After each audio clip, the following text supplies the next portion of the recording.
Read the Bible every day so you'll be full of faith. Welcome you to join Bible Race to read the entire Bible in 2 years. I believe God will bless you, He will lift you up, and your life will never be the same. The Book of Joshua, chapter 15, the allotment for Judah.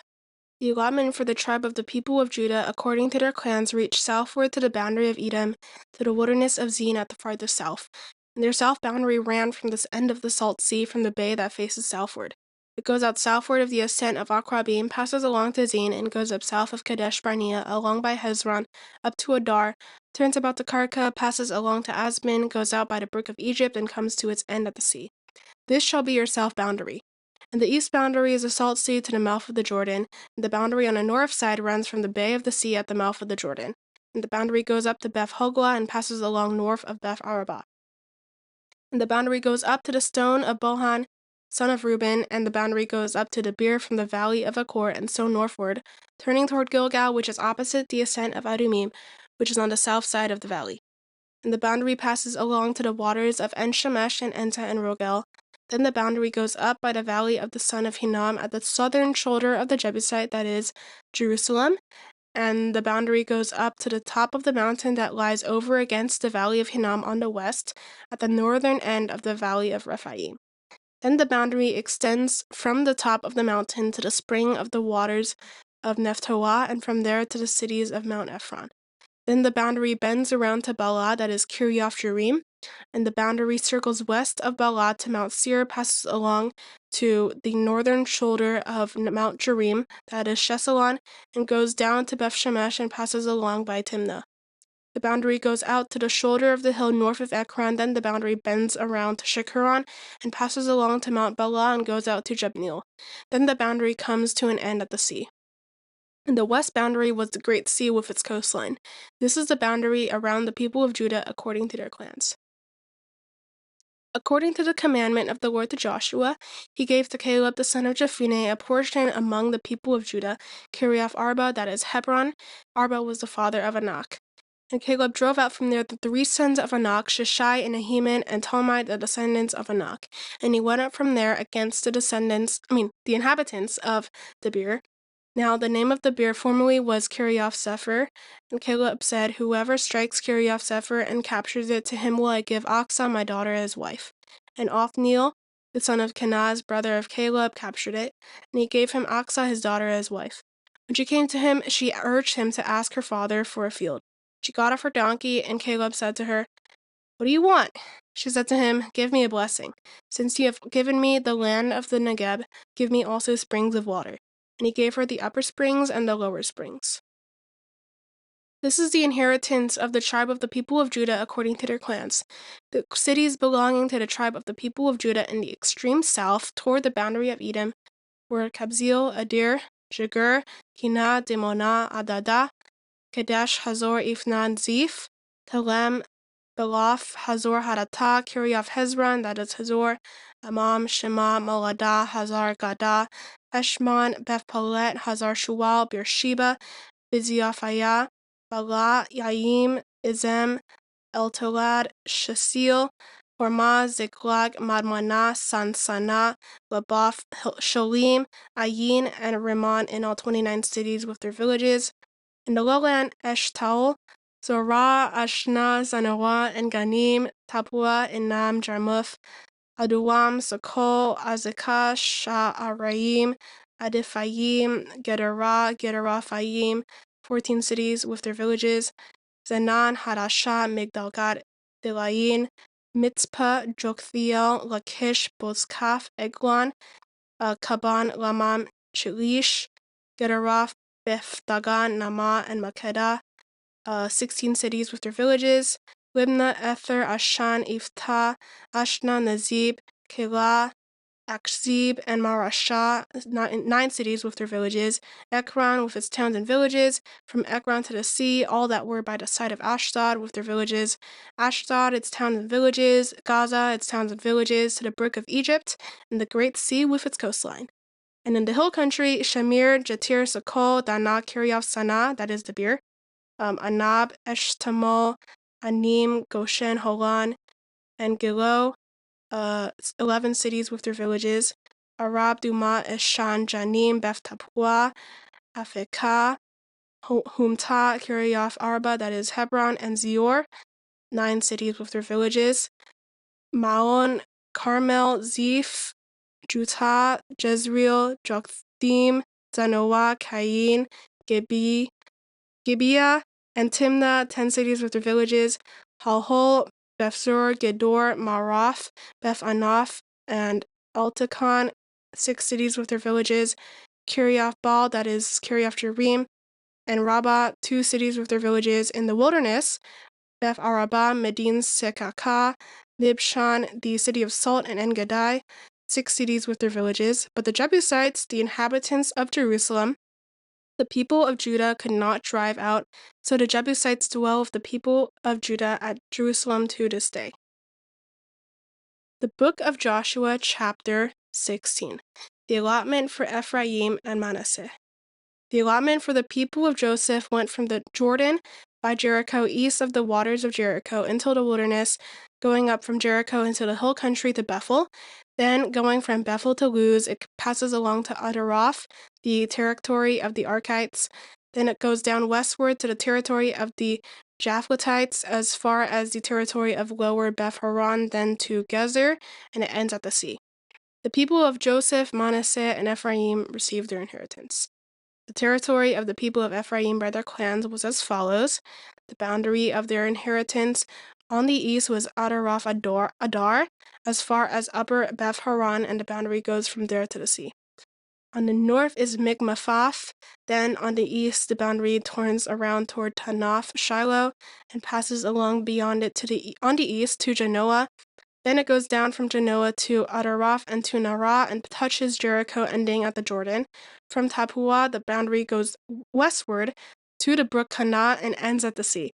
Such is the inheritance of the tribe of the people of Ephraim by their clans, together with the towns that were set apart for the people of Ephraim, within the inheritance of the Manassites, all those towns with their villages. However, they did not drive out the Canaanites who lived in Gezer, so the Canaanites have lived in the midst of Ephraim to this day, but have been made to do forced labor. Amen.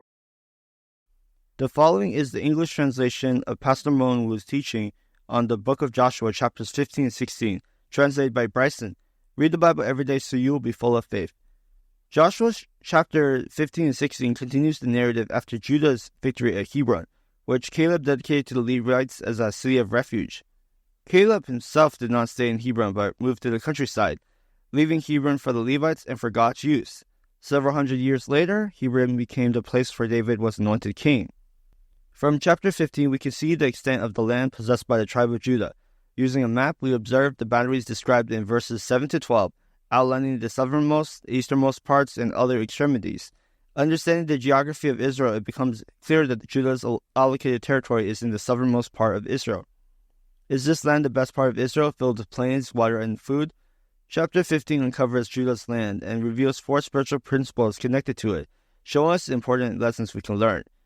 Verses 1 to 12 details the geography, and from verses 13 to 15, we learn that this land had to be reclaimed a second time by Judah.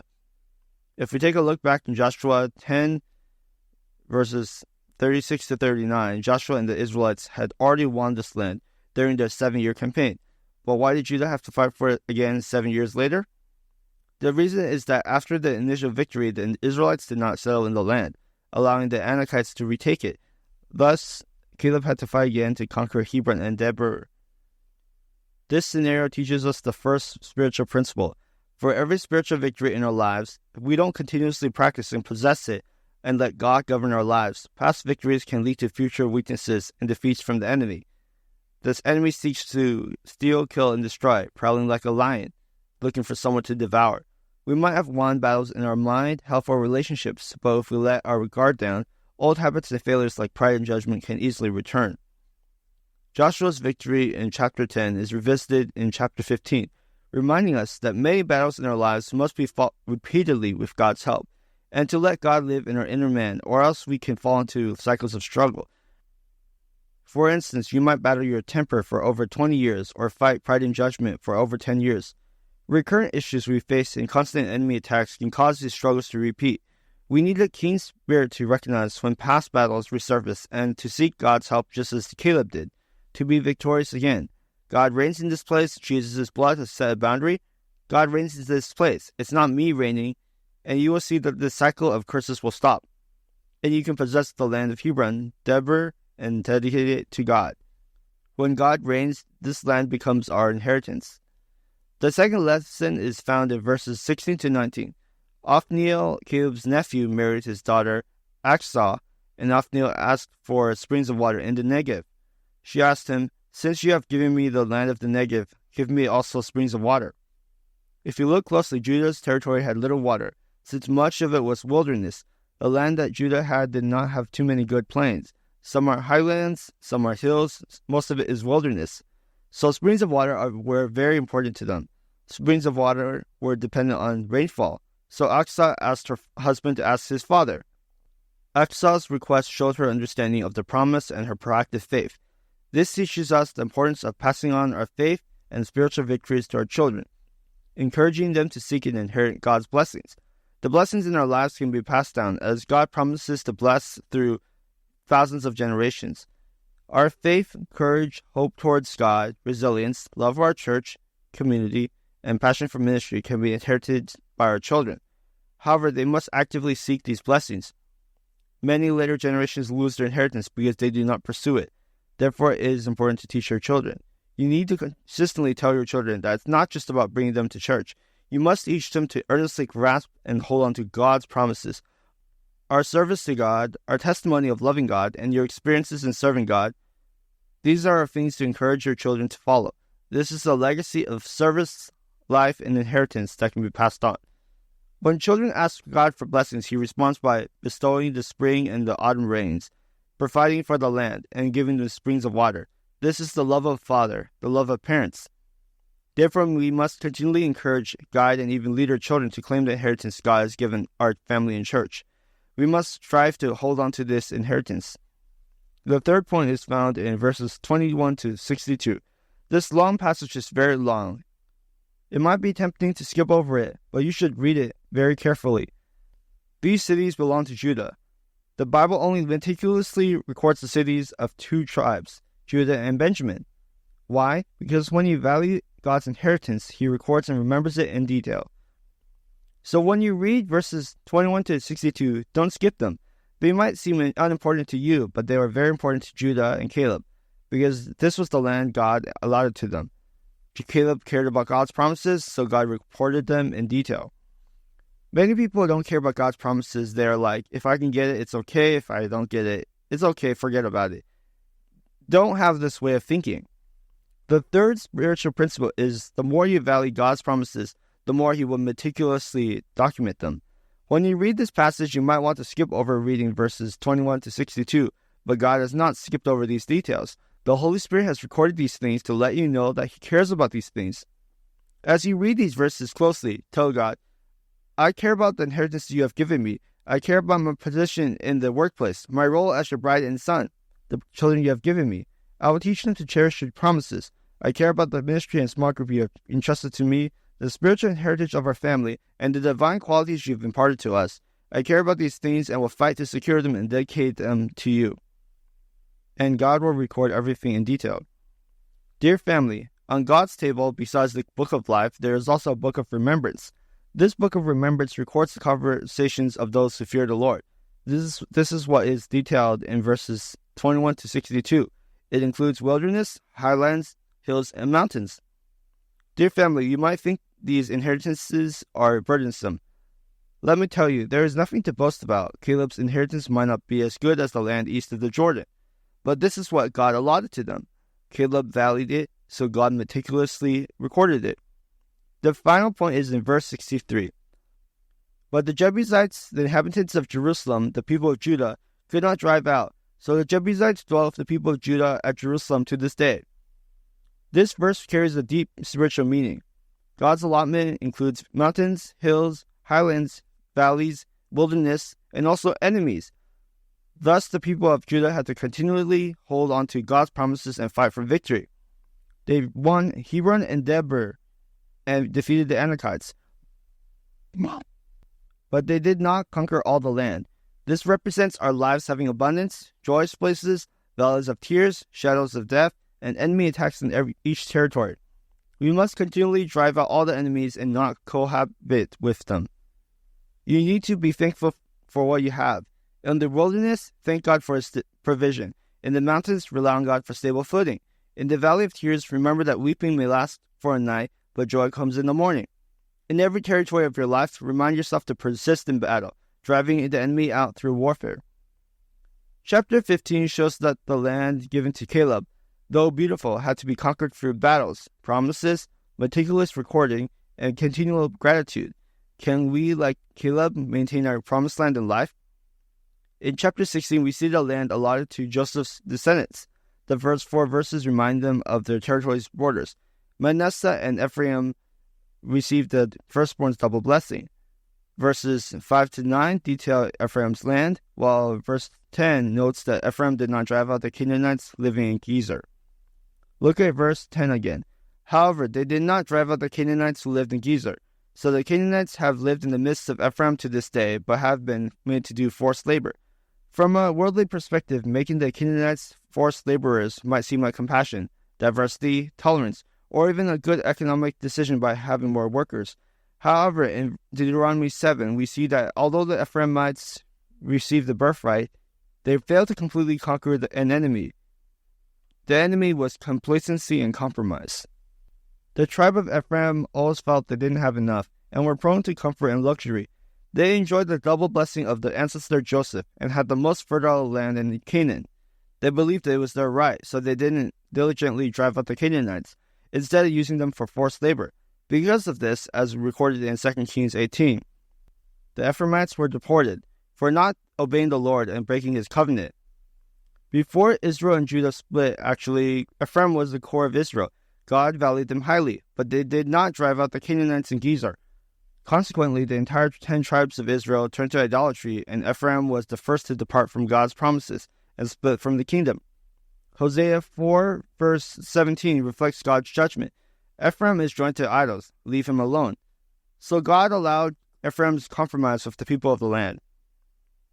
Dear family, today we might resemble Ephraim, receiving double blessings, inheriting faith from godly ancestors, possibly being 2nd, 3rd, or 4th generation believers. Our families serve in the church and possess God-given inheritance.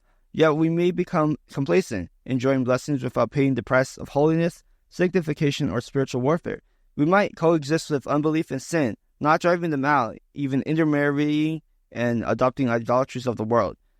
This leads to God's abandonment, as He did with Ephraim. Ephraim lost their right to rule over the fertile land of Canaan.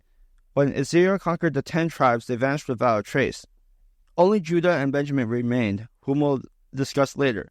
Despite having the best land, Ephraim and Manasseh's half-tribe enjoyed grace but did not pay the price. It could be that many of our spiritual descendants in the church, the next 2 to 3 generations, could be like this. Today, they might appear lifeless and unresponsive. For example, it could be like, our children are difficult to teach in Sunday school. When they reach their teenage years, they come to church with a lack of enthusiasm. They haven't learned to fear God, honor authority, be thankful for God's grace, or cherish His blessings. Ephraim serves as a significant warning to today's church.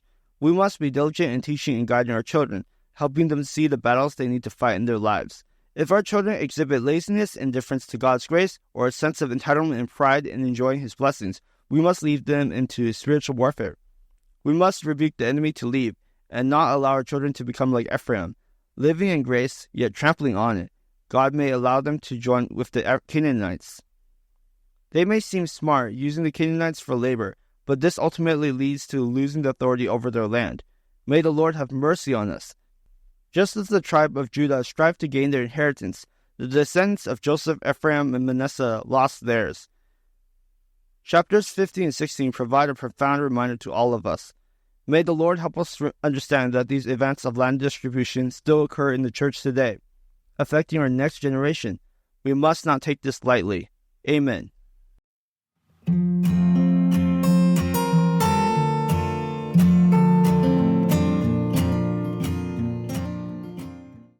Dear families, we are going to start uploading English Bible Race episodes on the Forerunner English Ministry channel, starting from May 31st, the first day of Judges. We are currently working on moving these episodes to the English Ministry channel. The podcast episodes will also move to Bible Race English. Thank you. Dear families, we hope that you enjoy the Bible Race as much as we do. If you are willing to volunteer to translate the original Chinese teaching into English or assist with video editing, please email service@360sunrise.com. Thank you.